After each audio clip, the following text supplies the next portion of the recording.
হলুদ চাউমিন টিফিনে নিয়ে যাওয়ার জন্য কে কে বায়না করতেন বলুন তো? আমি তো প্রচুর করতাম। আমার প্রায় একটাই বায়না হতো, হলুদ চাউমিন বানিয়ে দিতেই হবে, না হলে স্কুল যাব না।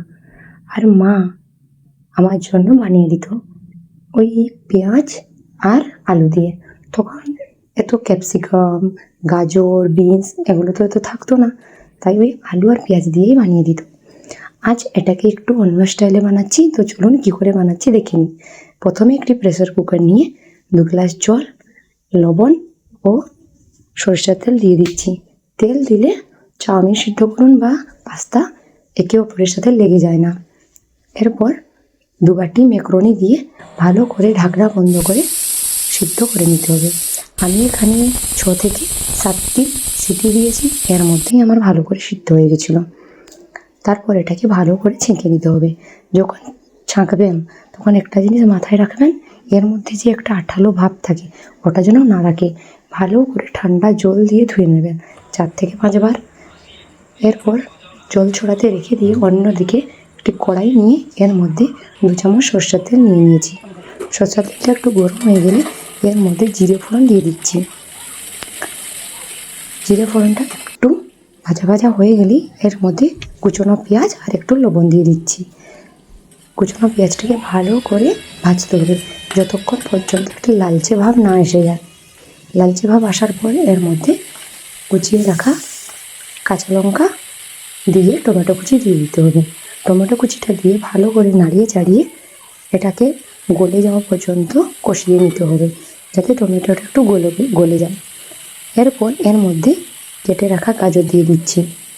গাজরটা প্রথমে দিয়ে একটু ভেজে নেবেন, তারপর অন্য সবজি দেবেন, কারণ গাজরটা একটু শক্ত হয়, না হলে কিন্তু গাজরটা কাঁচা থেকে যেতে পারে। এরপর এর মধ্যে কুচিয়ে রাখা বাঁধাকপি দিয়ে দিচ্ছি। আমি শুধু গাজর আর বাঁধাকপিটাই ব্যবহার করছি, কারণ আমার কাছে আর কিছু ছিল না।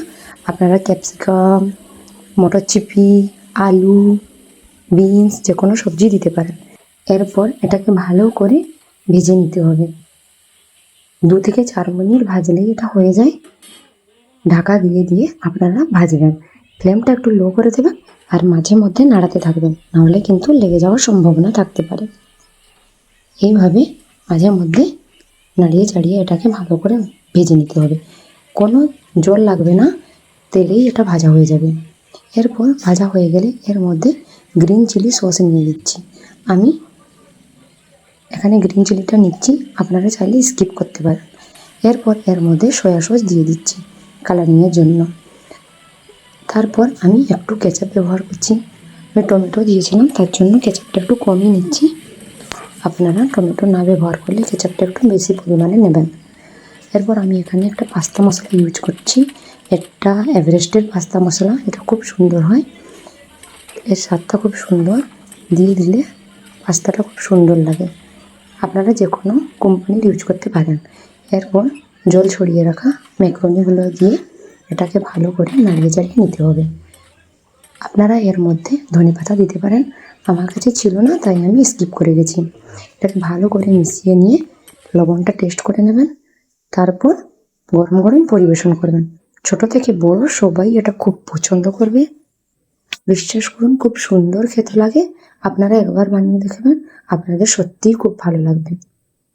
Thank you, by.